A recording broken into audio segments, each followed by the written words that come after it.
내가 지금 뭘 하려고 했지거? 요즘 왜 이렇게 자꾸 깜빡깜빡하지게 해? 나이 탓일 같고. 많은 분들이 그냥 노화라고 생각합니다. 하지만 뇌가 제대로 쉬지 못하고 있다는 신호일 수도 있습니다. 다행히도요, 지금처럼 일찍 발견하면 충분히 조절할 수 있습니다. 안녕하세요. 화면 앞에 앉아 계신 여러분께 오늘은 조금 조심스러운 이야기를 하나 꺼내보려고 합니다. 조심스럽다는 말은 이 이야기가 누군가를 놀라게 하거나 겁주기 위해서가 아니라 너무 오랫동안 당연한 일처럼 넘겨져 왔기 때문입니다. 그래서 많은 분들이 스스로를 탓하거나 나이 탓으로만 돌리며 그냥 참고 살아왔던 이야기이기도 합니다. 혹시 요즘 이런 적은 없으신가요? 잠자리에 든 지 얼마 되지 않은 것 같은데 눈을 떠보면 새벽 2시나 3시. 시계를 보고 나서야 한숨이 나옵니다. 아직 한참 더 자야 할 시간인데 머리는 멀쩡히 깨어 있고 다시 눈을 감아보지만 잠은 쉽게 오지 않습니다. 어떤 날은 화장실이 가고 싶어서, 어떤 날은 특별한 이유도 없이 그냥 눈이 떠집니다. 그렇게 몇 번을 반복하다 보면 아침이 되기도 전에 이미 몸은 하루를 다 써버린 것처럼 무겁습니다. 진료실에서 이런 이야기를 꺼내면 많은 분들이 비슷한 말을 하십니다. 이 나이에 잠 좀 설칠 수도 있죠. 나이 들면 원래 잠이 얕아진다잖아요. 주변 사람들도 다 그렇다길래 그냥 그러려니 했어요. 저는 그 말들을 들을 때마다 마음 한쪽이 늘 무거워집니다. 왜냐하면 그냥 그러려니 넘긴 시간 속에서 우리 몸은 꽤 분명한 신호를 보내고 있기 때문입니다. 잠은 단순히 쉬는 시간이 아닙니다. 낮 동안 쌓인 피로를 풀어주는 것 이상으로 밤은 몸과 뇌가 스스로를 정리하고 회복하는 유일한 시간입니다. 특히 뇌는 우리가 잠들어 있을 때만 가능한 아주 중요한 일을 합니다. 하루 동안 생각하고 보고 느끼며 쌓인 노폐물들을 조용히 씻어내는 일입니다. 마치 밤이 되면 청소부가 들어와 바닥을 닦고 쓰레기를 치우는 것처럼 말입니다. 그런데 잠이 자꾸 끊기면 어떻게 될까요? 청소는 하다 말고 멈추게 됩니다. 바닥에 남은 먼지와 찌꺼기들은 그대로 쌓입니다. 하루 이틀은 큰 문제가 없어 보일 수 있습니다. 하지만 이런 일이 수년 동안 반복되면 그 작은 찌꺼기들이 점점 쌓여 통로를 막고 결국 기능 자체를 떨어뜨리게 됩니다. 뇌도 마찬가지입니다. 깊은 잠에 들어가지 못하면 뇌는 스스로를 정리할 시간을 잃게 됩니다. 이 과정이 무서운 이유는 거의 소리 없이 진행된다는 점입니다. 아프지도 않고 바로 티가 나지도 않습니다. 다만 어느 순간부터 물건을 어디에 두었는지 헷갈리고 방금 하려던 말을 잊고 약속 날짜가 가물가물해집니다. 그럴 때 우리는 또 이렇게 말합니다. 요즘 내가 좀 깜빡깜빡하네.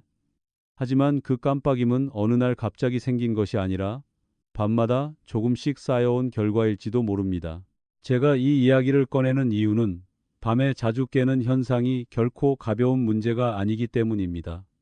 단순히 잠버릇이 나빠서도 아니고 의지가 약해서도 아닙니다.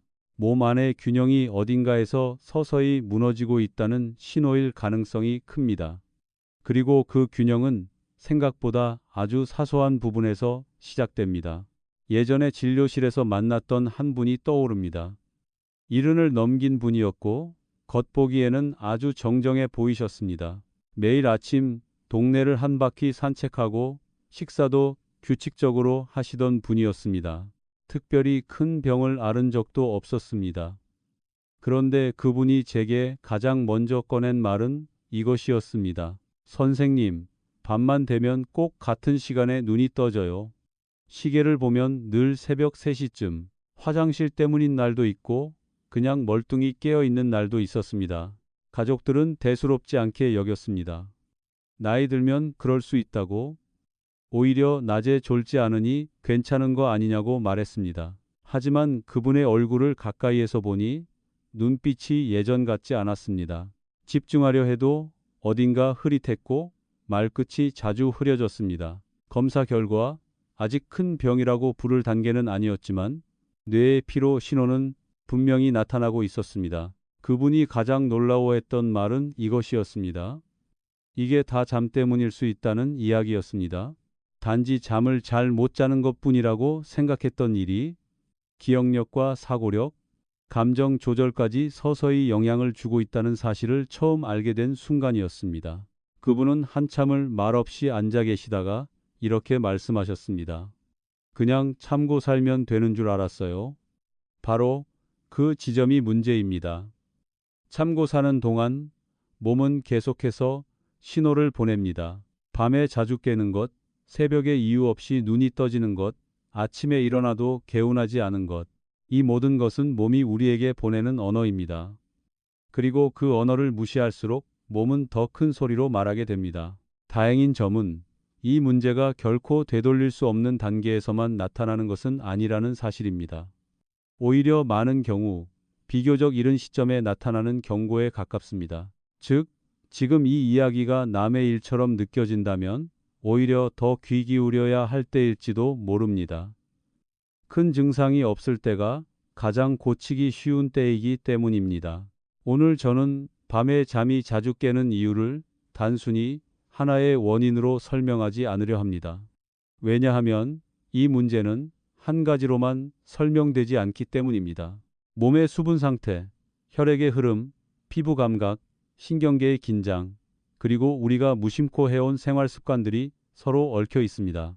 그 연결고리를 하나씩 풀어가다 보면 왜 어떤 사람은 같은 나이에도 밤에 푹 자고 어떤 사람은 자꾸 깨는지 조금씩 보이기 시작합니다. 지금 이 순간에도 화면 앞에서 고개를 끄덕이고 계신 분이 계실지도 모르겠습니다. 이거 내 얘기 같은데 하고 말입니다. 그렇다면 오늘 이야기는 이미 의미가 있습니다. 이건 겁을 주기 위한 이야기가 아니라 아직 방향을 바꿀 수 있을 때 드리는 이야기입니다. 약에 기대지 않고 무리한 방법 없이 몸의 리듬을 다시 맞추는 방법에 대한 이야기 말입니다. 조금만 더 함께 앉아 계셔 주십시오. 지금까지는 왜 이런 일이 생기는지에 대한 이야기였다면 이제부터는 우리가 어디서부터 손을 대야 하는지, 어떤 부분이 가장 먼저 신호를 보내는지에 대해 차분히 풀어보려 합니다. 이 문제는 생각보다 멀리 있지 않습니다. 아주 가까운 곳, 우리가 매일 지나치는 생활 속에 답이 숨어 있습니다. 우리가 밤에 자주 깨는 이유를 이야기할 때 많은 분들이 가장 먼저 떠올리는 것은 방광이나 신장 문제입니다. 물이 문제인가요? 전립선 때문인가요? 신장이 약해진 건 아닐까요? 이런 질문을 정말 많이 받습니다. 물론 그런 요소들이 전혀 관계가 없다고 말할 수는 없습니다. 하지만 제가 수십 년 동안 진료실에서 보고 느낀 바로는 문제의 중심은 생각보다 다른 곳에 있는 경우가 훨씬 많았습니다. 몸은 낮과 밤을 분명히 구분해서 일합니다. 낮에는 활동을 위해 긴장하고 밤에는 이완과 회복을 위해 서서히 속도를 줄입니다. 그런데 이 전환이 부드럽게 이루어지지 않으면 몸은 밤에도 낮처럼 깨어 있으려고 합니다. 그 결과가 바로 얕은 잠, 자주 깨는 잠입니다.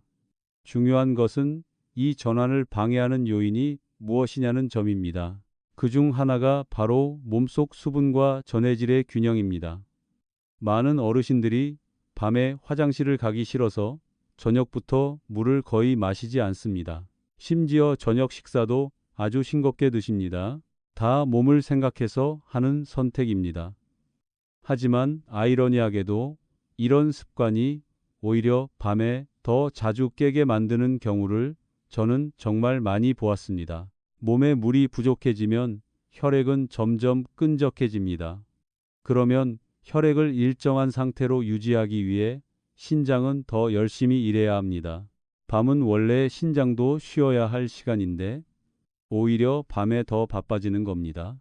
이 과정에서 신경계는 계속 자극을 받고 그 자극이 뇌로 전달되면서 깨라는 신호가 만들어집니다.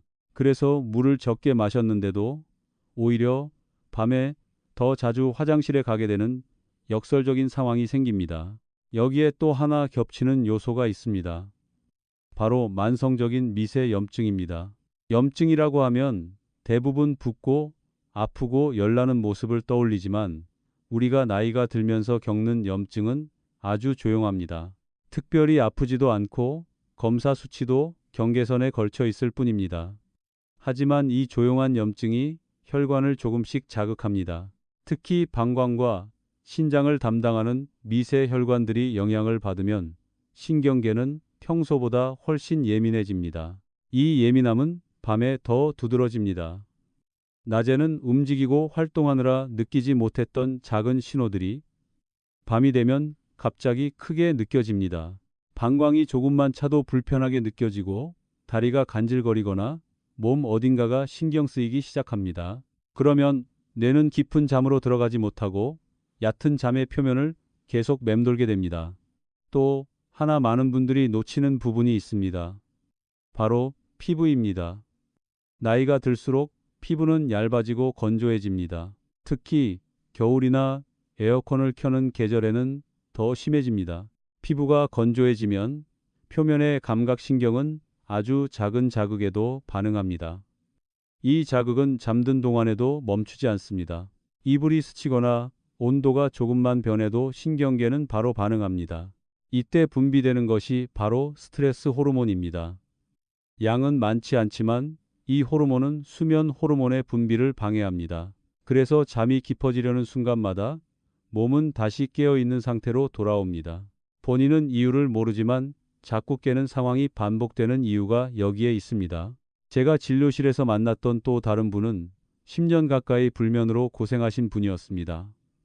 온갖 수면제와 차, 민간요법을 다 써보셨지만 효과는 잠시뿐이었습니다. 그분의 생활을 하나하나 살펴보니 식사도 규칙적이고 술이나 카페인도 거의 드시지 않았습니다. 그런데 유독 밤에 다리와 발이 가렵다고 하셨습니다.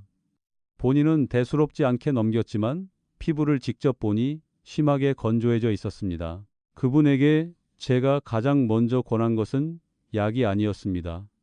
생활에 큰 변화를 요구하지도 않았습니다. 다만 잠자리에 들기 전 아주 작은 습관 하나를 바꿔보자고 했습니다. 피부가 보내는 신호를 줄여보자는 것이었습니다. 그분은 처음엔 반신반의했습니다. 이렇게 사소한 것이 그 오랜 문제를 바꿀 수 있을까 의아해하셨죠. 며칠 뒤 그분에게서 전화가 왔습니다. 선생님, 이상해요. 이틀째 한 번도 안 깨고 잤어요. 목소리에는 놀라움이 섞여 있었습니다. 물론 모든 사람이 똑같은 반응을 보이는 것은 아닙니다. 하지만 중요한 것은 문제의 원인이 꼭 크고 무거운 곳에만 있지 않다는 사실입니다. 몸은 아주 작은 불편에도 예민하게 반응하고 그 반응이 밤의 수면에 그대로 드러납니다. 지금 이 이야기를 들으면서 머릿속에 몇 가지 장면이 떠오르실지도 모릅니다. 저녁마다 물을 참으면서 자던 모습, 다리가 간질거려 뒤척이던 밤, 새벽에 이유 없이 눈을 뜨고 천장을 보던 시간들. 이 모든 것이 우연히 겹친 일이 아닐 수 있습니다. 몸은 늘 이유 없이 우리를 깨우지 않습니다. 이제 중요한 질문은 이것입니다. 그렇다면 우리는 어디서부터 바꿔야 할까요? 모든 것을 한꺼번에 바꿀 필요는 없습니다. 오히려 그렇게 하면 오래가지 못합니다. 몸이 가장 먼저 반응하는 지점, 가장 부담 없이 조정할 수 있는 지점부터 건드리는 것이 중요합니다. 그것이 수면을 회복하는 가장 현실적인 방법입니다. 다음 이야기에서는 제가 진료실에서 가장 먼저 손대는 부분이 어디인지, 그리고 약에 기대지 않고 밤의 깊이를 되찾기 위해 실제로 어떤 순서로 접근하는지에 대해 차분히 말씀드리겠습니다. 지금까지의 이야기가 원인에 대한 이해였다면 이제부터는 방향에 대한 이야기입니다. 몸을 몰아붙이지 않고 설득하듯이 다시 잠의 리듬으로 데려오는 방법 말입니다. 이제부터는 조금 더 구체적인 이야기를 해보겠습니다. 많은 분들이 묻습니다. 도대체 어디서부터 손을 대야 합니까? 이 나이에 습관을 바꾸는 게 의미가 있을까요? 저는 그 질문에 늘 같은 대답을 합니다. 몸은 나이를 따지지 않고 방향을 봅니다. 늦었느냐 빠르냐보다 지금 어느 쪽을 향해 가고 있는지가 더 중요합니다. 제가 진료실에서 가장 먼저 살펴보는 것은 수면 시간표가 아닙니다. 몇 시에 자고 몇 시에 일어나는지도 물론 중요하지만 그보다 앞서 보는 것이 있습니다. 바로 밤이 되기 직전 몸이 어떤 상태로 침대에 들어가는가입니다. 많은 분들이 낮 동안 쌓인 긴장을 그대로 안고 침대에 눕습니다. 몸은 아직 낮이라고 생각하는데 머리로만 밤이라고 설득하려는 셈입니다. 그러니 잠이 쉽게 올 리가 없습니다. 특히 저녁 시간이 문제입니다. 해가 지고 나서부터 잠자리에 들기까지의 몇 시간이 밤 전체를 좌우하는 경우가 많습니다. 이 시간에 몸은 서서히 온도를 낮추고 긴장을 풀고 속도를 줄여야 합니다. 그런데 실제로는 정반대의 일이 벌어집니다. 텔레비전 소리는 계속 크고 휴대전화 화면은 눈을 자극하고 저녁 식사는 너무 늦거나 너무 무겁습니다. 몸은 쉬라는 신호를 받지 못합니다. 그 중에서도 제가 늘 강조하는 것이 하나 있습니다. 바로 몸의 말단, 손과 발입니다. 많은 분들이 머리와 심장만 생각하지만 수면의 깊이를 결정하는 데 있어 손과 발의 상태는 아주 중요합니다.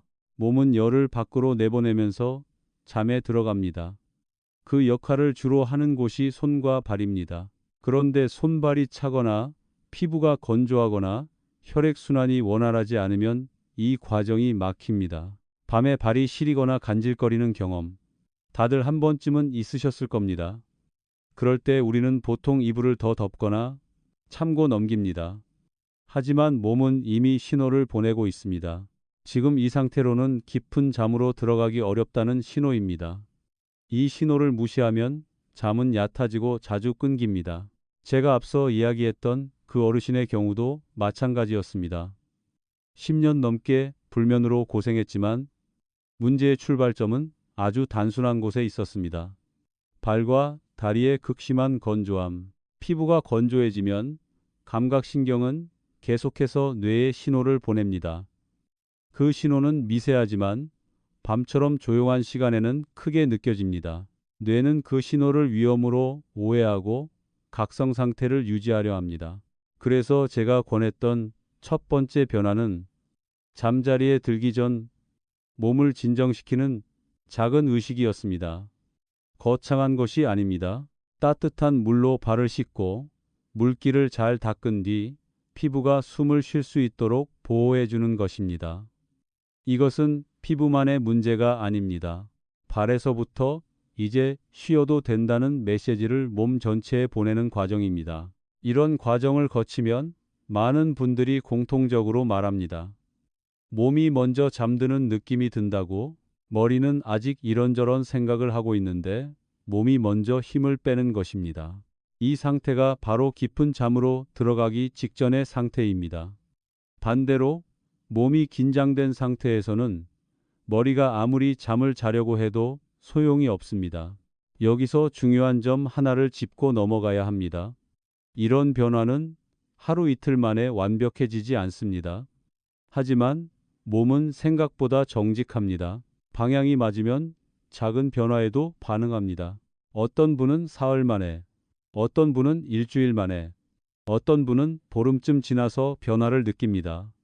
중요한 것은 꾸준함이지 속도가 아닙니다. 또 하나 많은 분들이 놓치는 부분이 있습니다. 바로 밤의 갈증입니다. 밤에 갈증을 느끼면서도 화장실이 걱정돼서 물을 참는 분들이 많습니다. 하지만 몸은 갈증을 느끼는 순간 이미 균형이 깨졌다는 신호를 보낸 것입니다. 이 상태로 잠들면 몸은 밤새 균형을 맞추기 위해 신경을 곤두세웁니다. 그 결과가 바로 잦은 각성입니다. 그래서 저는 밤에 물을 많이 마셔라 라고 말하지 않습니다. 대신 낮에 충분히 나눠서 마셔라고 말합니다. 몸이 밤에 물을 요구하지 않도록 낮 동안 균형을 맞추는 것입니다. 이렇게 하면 밤에 억지로 참지 않아도 되고 몸도 훨씬 편안한 상태로 잠에 들어갈 수 있습니다. 이 모든 이야기를 들으면서 어떤 분들은 이렇게 생각하실지도 모릅니다. 이게 정말 그렇게 큰 차이를 만들까? 저는 그 질문을 이해합니다. 왜냐하면 우리 모두 너무 오랫동안 더 강한 방법, 더 빠른 해결책에 익숙해져 왔기 때문입니다. 하지만 수면은 힘으로 해결되는 문제가 아닙니다. 설득의 문제입니다. 몸을 달래고 안심시키고 다시 리듬을 찾게 하는 과정입니다. 지금까지 이야기한 것들은 사실 시작에 불과합니다. 몸의 긴장을 낮추는 방법, 밤의 자극을 줄이는 방법, 그리고 뇌가 깊은 잠으로 들어갈 수 있는 환경을 만드는 방법은 서로 연결되어 있습니다. 한 가지만 바꿔도 도움이 되지만 이 연결을 이해하면 변화는 훨씬 분명해집니다. 다음 이야기에서는 이 모든 변화가 어떻게 하나의 흐름으로 이어지는지, 그리고 제가 환자들에게 가장 마지막에 꼭 당부하는 한 가지가 무엇인지 말씀드리겠습니다. 그 한 가지는 생각보다 단순하지만 밤의 질을 완전히 바꿔놓는 결정적인 열쇠가 되곤 합니다. 지금까지 이야기를 차분히 따라오셨다면 아마 이런 생각이 드실지도 모르겠습니다. 결국 잠은 밤에만 해결되는 문제가 아니구나. 맞습니다. 제가 수십 년 동안 진료실에서 반복해서 확인한 사실은 이것입니다. 깊은 잠은 밤에 만들어지는 것이 아니라 하루 전체의 흐름 속에서 준비된다는 점입니다. 많은 분들이 밤에만 집중합니다. 잠들기 직전에 무엇을 해야 할지, 무엇을 피해야 할지에만 관심을 둡니다. 물론 그것도 중요합니다.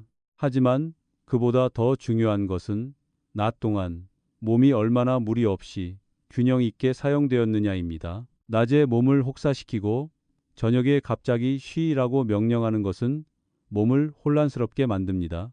몸은 그런 명령을 잘 따르지 않습니다. 특히 낮 동안의 피로가 좋은 피로인지 아니면 쌓이는 피로인지가 중요합니다. 좋은 피로는 몸을 자연스럽게 잠으로 이끕니다. 반면 쌓이는 피로는 신경을 날카롭게 만들고 밤에도 긴장을 풀지 못하게 합니다. 이 둘의 차이는 아주 미묘하지만 결과는 완전히 다릅니다. 제가 환자분들께 늘 강조하는 것이 하나 있습니다. 낮에 몸을 조금이라도 움직이되 끝까지 몰아붙이지 말라는 것입니다. 숨이 가쁘게 차오를 때까지가 아니라 숨이 조금 깊어졌다고 느껴질 때 멈추는 겁니다. 그 선을 넘지 않으면 몸은 밤에 스스로 쉬려고 합니다. 그 선을 넘으면 밤에도 긴장을 놓지 못합니다. 그리고 또 하나, 생각보다 많은 분들이 간과하는 요소가 있습니다. 바로 낮 동안의 빛입니다. 햇빛을 충분히 받지 못하면 몸은 밤과 낮을 제대로 구분하지 못합니다. 실내에 오래 머물고 커튼을 치고 화면 속 빛만 바라보는 생활이 반복되면 뇌는 밤이 와도 여전히 낮이라고 착각합니다. 그러면 잠의 스위치가 제대로 내려가지 않습니다. 그래서 저는 가능하다면 아침이나 오전 중에 잠깐이라도 자연광을 받으시라고 말씀드립니다. 길게 할 필요도 없습니다. 창가에 서서 몇 분만 하늘을 보는 것만으로도 충분합니다. 이 작은 습관 하나가 밤의 멜라토닌 분비를 훨씬 안정적으로 만들어줍니다. 많은 분들이 이 부분에서 예상보다 큰 변화를 느낍니다. 이제 마지막으로 제가 환자분들께 꼭 당부하는 이야기를 하나 드리고 싶습니다. 바로 조급해하지 말라는 말입니다. 잠은 결과이지 목표가 아닙니다. 오늘 밤 꼭 푹 자야 한다고 다짐할수록 잠은 더 멀어집니다. 대신 이렇게 생각해 보십시오. 오늘 하루를 몸이 편안하게 끝낼 수 있도록 도와주자고. 그러면 잠은 따라옵니다. 어떤 날은 여전히 깨실 수도 있습니다. 그럴 때 스스로를 책망하지 마십시오. 또 실패했네라고 생각하는 순간 몸은 다시 긴장합니다. 대신 오늘은 여기까지구나 하고 받아들이십시오. 그 여유가 쌓이면 어느 순간부터 깨는 횟수가 줄어들고 다시 잠드는 시간이 짧아집니다. 이 변화는 아주 조용하게 찾아옵니다. 제가 만났던 많은 어르신들이 이런 말씀을 하셨습니다. 어느 날부터는 잠을 의식하지 않게 됐어요. 바로 그 순간이 수면이 회복되었다는 신호입니다. 잠을 걱정하지 않아도 되는 상태. 그것이 우리가 목표로 삼아야 할 지점입니다. 오늘 제가 드린 이야기는 특별한 비법도 기적 같은 해결책도 아닙니다. 다만 몸의 언어를 다시 듣는 방법에 대한 이야기였습니다. 밤에 자주 깨는 것은 실패가 아니라 몸이 아직 말할 힘이 남아있다는 뜻일지도 모릅니다.